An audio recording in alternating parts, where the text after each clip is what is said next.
নমস্কার, আপনারা দেখছেন গ্লোব টিভি। সবার পাশে সবার সাথে গ্লোব নিউজ নিয়ে এখন আমি সুপর্ণা রয়েছি আপনাদের সঙ্গে। এক নজরে দেখে নেব আজকের বিশেষ বিশেষ খবর। জোর কদমে দেওয়াল লিখন, তদারকিতে কেন্দ্রীয় তদন্তকারী এজেন্সি। প্রচারে ঘাটাল লোকসভা কেন্দ্রের বিজেপি প্রার্থী। লোকসভা ভোটকে সামনে রেখে প্রস্তুতি বৈঠক। কান্দিতে স্বরূপখালী খাল সংস্কারের সূচনা। মনোজিৎ রায় স্মরণে প্রদর্শনী ম্যাচ।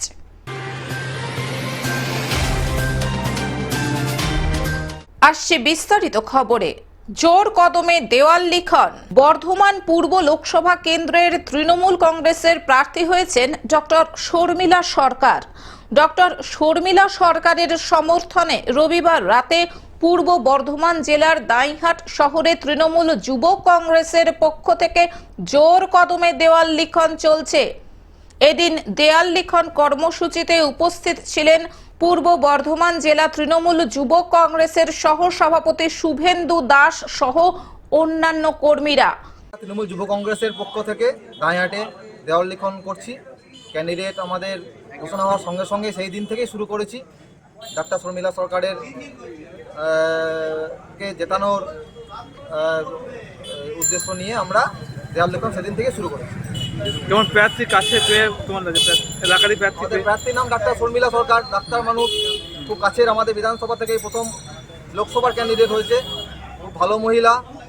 আগের বার যে ভোটে জিতিয়েছিলাম আমরা, আমাদের লোকসভা ভোটে যে ভোটে জিতেছিলাম তার থেকেও অধিক বেশি ভোটে আমরা জিতব। দেওয়াল কি শহর তৃণমূল প্লাস হচ্ছে যুব তৃণমূল নাকি? আমরা তৃণমূল যুব কংগ্রেসের পক্ষ থেকে দেওয়াল লিখন করছি।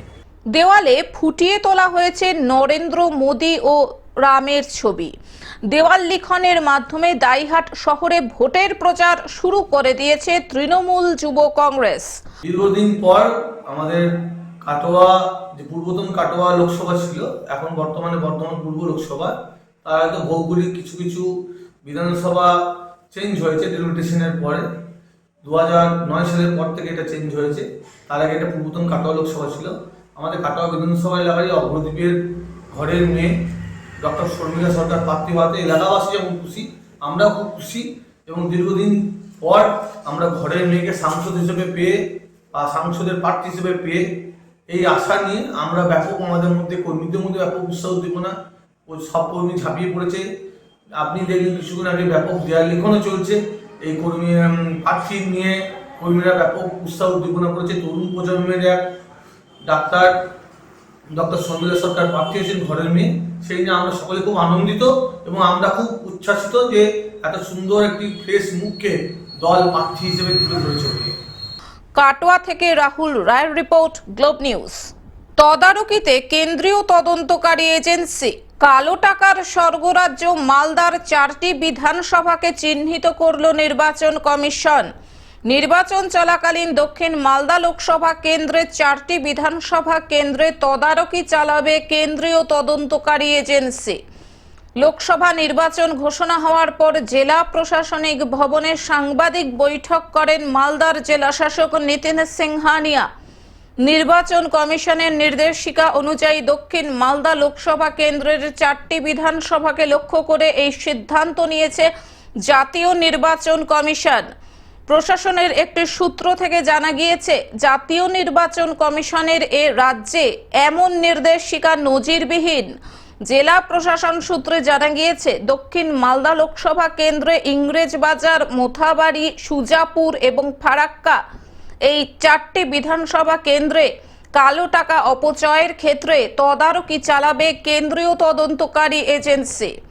এই এজেন্সিগুলির মধ্যে আয়কর অন্তর্ভুক্ত পদস্থ কর্তা থেকে শুরু করে ইডি আধিকারিকেরাও তদারকি চালাবে এ রাজ্যে। এই প্রথম লোকসভা নির্বাচনের মধ্যে মালদা জেলায় কালো টাকার বেমালুম অপচয়ের ক্ষেত্রে দক্ষিণ মালদার এই 4টি বিধানসভা কেন্দ্রে তদারকি চালাতে চলেছে কেন্দ্রীয় বিভিন্ন তদন্তকারী এজেন্সি।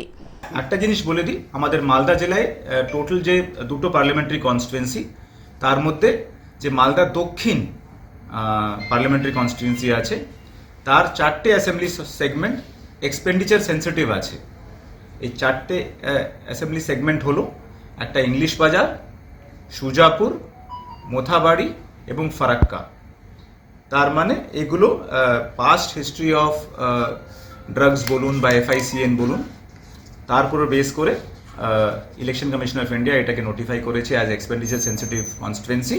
তো তার জন্য এক্সট্রা কোয়ান্টাম অফ আমাদের যে FSTs হলো বা SSTs হলো, স্ট্যাটিক সার্ভেলেন্স টিমস হলো, তো এগুলো যে আছে ওখানে মোতায়েন থাকছে যাতে ওরা কোনো ধরনের কোনো যদি ইলিগাল অ্যাক্টিভিটিস হয় সেটাকে তারা টেক কেয়ার করে। স্যার, লিকারের উপরে কোনো রেস্ট্রিকশন জারি করেছে মানে আলাদা করে? না, সেটা তো তখন পোল ডে হয় বা কাউন্টিং হয় তো। মালদা থেকে অভিষেক দাসের রিপোর্ট, গ্লোব নিউজ। প্রচারে ব্যস্ত ঘাটাল লোকসভা কেন্দ্রের বিজেপি প্রার্থী। সকাল থেকেই প্রচারে ব্যস্ত ঘাটাল লোকসভা কেন্দ্রের বিজেপি প্রার্থী হিরণ চট্টোপাধ্যায়। শনিবার দুপুরে ঘাটাল লোকসভার অন্তর্গত পিংলা বিধানসভা কেন্দ্রের মাধপুর মনসা মন্দিরে পুজো দেন বিজেপি প্রার্থী হিরণ। পুজোর শেষে সাংবাদিকদের মুখোমুখি হয়ে হিরণ জানান, ঘাটালের মানুষের জীবনে যেন সুখ শান্তি সমৃদ্ধি হয়, গরিব শিক্ষিত ছেলে মেয়েদের যেন চাকরি হয়, এটাই আজকে মায়ের কাছে প্রার্থনা করলাম। ঘাটালের মানুষের জীবনে যেন সুখ আসে, শান্তি আসে, সমৃদ্ধি আসে, গরিব ভাই বোনেরা যারা পড়াশোনা করে ঘরে বসে আছে তারা যেন চাকরি পায়, যে বাবা মারা অনেক কষ্ট করে ছেলে মেয়েদেরকে পড়াশোনা করিয়েছে তারা যেন কাজ পায়, এবং ঘাটাল লোকসভার যে সমস্ত ভাই বোনেরা ঘাটালের বাইরে আছেন, যেহেতু এখানে কোনো কাজ নেই, তারা যেন ফিরে এসে তাদের সংসারে তাদের পরিবারের সঙ্গে থাকতে পারে, এটাই মায়ের কাছে প্রার্থনা করলাম। আজকে বেলদাতে সভা, অভিষেক ব্যানার্জি কি বলবেন? ওনার সভা নিয়ে আমি কি বলবো? দুটো টার্গেট করা হয়েছে, প্রায় লক্ষাধিক মানুষের ভিড় করা হবে বলছে, যাতে মানুষ তৃণমূলের সাথে রয়েছে সেটা প্রমাণ করার জন্য একটা বিষয়। পাশাপাশি তৃণমূলের মধ্যে একটা ঠান্ডা লড়াই সবসময় চলছে সাংগঠনিক নেতৃত্বের সাথে প্রার্থী। আমি এসব বিষয়ে কোনো মন্তব্য করতে চাই না। এটা একটা ধর্মস্থল, মায়ের জায়গা, এখানে আপনারা শুধু পজিটিভ কথা বলুন, কোনো নেগেটিভ কথা নিয়ে বলবেন না। মা জাগ্রত মা, আপনারা সবাই প্রার্থনা করুন যেন আজকে মায়ের আশীর্বাদে যেন ঘাটাল লোকসভার মানুষের জীবনে সুখ শান্তি সমৃদ্ধি ফিরে আসে।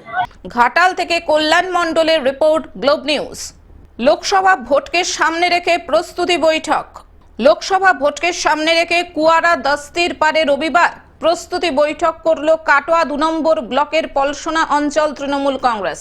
উপস্থিত ছিলেন পূর্ব বর্ধমান জেলা তৃণমূল কংগ্রেসের সভাপতি তথা কাটোয়ার বিধায়ক রবীন্দ্রনাথ চ্যাটার্জি, কাটোয়া 2 নম্বর ব্লক তৃণমূল কংগ্রেসের সভাপতি পিন্টু মণ্ডল, কাটোয়া 2 নম্বর পঞ্চায়েত সমিতির সভানেত্রী শুভ্রা বর্মন, কাটোয়া 2 নম্বর পঞ্চায়েত সমিতির সহসভাপতি রাজীব চ্যাটার্জি, পলসোনা অঞ্চল তৃণমূল কংগ্রেসের সভাপতি বীরবল মণ্ডল সহ অন্যান্যরা। এই সভায় উপস্থিত ছিলেন কয়েক হাজার তৃণমূলের কর্মী। আগামী 22 তারিখে কাটোয়া স্টেডিয়ামে জনসভা করতে আসছেন সর্বভারতীয় তৃণমূল কংগ্রেসের সাধারণ সম্পাদক অভিষেক ব্যানার্জি। অভিষেক ব্যানার্জির সভার আগেই পলসোনা অঞ্চলে 18টি পরিবারের প্রায় 60 জন সদস্য বিজেপি ও CPM ছেড়ে তৃণমূল কংগ্রেসে যোগ দিলেন। পূর্ব বর্ধমান জেলা তৃণমূল কংগ্রেসের সভাপতি তথা কাটোয়ার বিধায়ক রবীন্দ্রনাথ চ্যাটার্জির উপস্থিতিতে তাদের হাতে দলীয় পতাকা তুলে দিলেন কাটোয়া 2 নম্বর ব্লক তৃণমূল কংগ্রেসের সভাপতি পিন্টু মণ্ডল।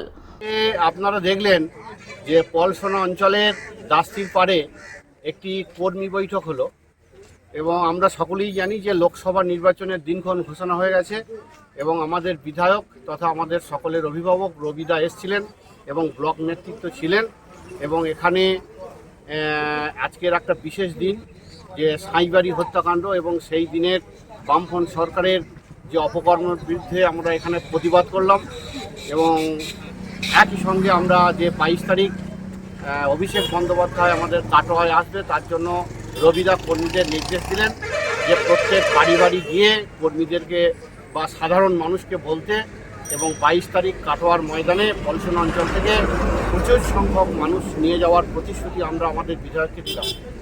কাটোয়া থেকে রাহুল রায়ের রিপোর্ট, গ্লোব নিউজ। কান্দিতে স্বরূপখালী খাল সংস্কারের সূচনা। কান্দিবাসীর দীর্ঘ প্রতীক্ষার পর অবশেষে মুর্শিদাবাদ জেলার কান্দিতে স্বরূপখালী খাল সংস্কারের শুভ সূচনা করা হলো। আজকে কাঁদির মানুষের অত্যন্ত আনন্দের দিন। কাঁদি মানুষ চেয়েছিল দীর্ঘদিন ধরে এই সরবখারি চ্যানেলটা একটা সংস্কারের কথা। আমাদের বিধায়ক এবং সর্বোপরি আমাদের মুখ্যমন্ত্রী এবং সেচমন্ত্রী মমতা বন্দ্যোপাধ্যায় এবং সেচমন্ত্রী পার্থ ভৌমিকের সহযোগিতায় প্রায় 4,49,00,000 লক্ষ টাকার বিনিময়ে আজকে কাঁদি শহরের মেন চ্যানেল আমাদের সরবখানি চ্যানেলটা সংস্কার হতে চলেছে। তার জন্য আমরা পশ্চিমবঙ্গ সরকারকে আন্তরিকভাবে ধন্যবাদ জানাই এবং তার সঙ্গে সঙ্গে আমাদের বিধায়ক অপূর্ব সরকার মহাশয়কে, যার ঐকান্তিক প্রচেষ্টায় এই কাজটা আজকে আমরা কান্দি পৌরসভার বুকে সম্পন্ন করতে পারবো, এটুকুনি বলেই সকলকে ধন্যবাদ জানাই। কান্দি বিধানসভা কেন্দ্রের বিধায়ক অপূর্ব সরকার এবং কান্দি পৌরসভার চেয়ারম্যান জয়দেব ঘটকের উপস্থিতিতে এদিন আনুষ্ঠানিকভাবে এই স্বরূপখালী খাল সংস্কারের শুভ সূচনা করা হয়। আমরা কান্দি পৌরসভার পক্ষ থেকে দীর্ঘদিন ধরে এই রাজ্য সরকারের কাছে, মমতা বন্দ্যোপাধ্যায়ের কাছে, পার্থ ভৌমিকের কাছে আমরা আবেদন করেছিলাম পৌরসভার পক্ষ থেকে শহরবাসীর হয়ে, এবং আমিও বিধায়ক হিসাবে সেচমন্ত্রী পার্থ ভৌমিকের বারে বারে দৃষ্টি আকর্ষণ করার পর গত 1.5 মাস আগে এই স্বরূপখালীকে কংক্রিটের করে দেওয়ার জন্য, অর্থাৎ লাইলিংয়ের কাজ করে দিয়ে কংক্রিট করে দেওয়ার জন্যে আবেদন রেখেছিলাম, যাতে এখানকার গলিগুলো সহজে তোলা যায়, এখানে আর কোনো এনক্রোচমেন্ট যাতে না হয় এই আবেদন করেছিলাম। এবং সেচ দপ্তরের মধ্য দিয়ে প্রায় 4,49,00,000 টাকা খরচের বরাদ্দ করে পাঠিয়েছিল, এবং সেই বরাদ্দের উপর মুখ্যমন্ত্রী মমতা বন্দ্যোপাধ্যায় এবং পার্থ ভৌমিক সেচমন্ত্রী 4,49,00,000 টাকার কাজের অনুমোদন দেয় এবং তার টেন্ডারও হয়ে গেছে। মুর্শিদাবাদ থেকে রক্তিম সিদ্ধান্তের রিপোর্ট, গ্লোব নিউজ। মনোজিৎ রায় স্মরণে প্রদর্শনী ম্যাচ। বিশিষ্ট খেলোয়াড় হিরু বা মনোজিৎ রায় স্মরণে একদিনের প্রদর্শনী ম্যাচ অনুষ্ঠিত হলো রবিবার। জিম ক্লাব ময়দানে এদিন এই প্রদর্শনী ম্যাচ অনুষ্ঠিত হয়েছিল। RSA বনাম SP রায় মেমোরিয়াল কোচিং ক্যাম্পের মধ্যে একদিনের ক্রিকেট ম্যাচ অনুষ্ঠিত হয়েছিল। SP রায় মেমোরিয়াল কোচিং ক্যাম্প ও রায় পরিবারের যৌথ উদ্যোগে এই খেলাটি অনুষ্ঠিত হয়। মূলত হিরু রায়ের স্মৃতিতে একদিনের এই প্রদর্শনী ম্যাচ। উপস্থিত ছিলেন ভাইস চেয়ারম্যান সৈকত চ্যাটার্জি সহ পুরনো দিনের দিকপাল খেলোয়াড়রা। পরে তাদের সংবর্ধিত করা হয় রায় পরিবারের তরফে।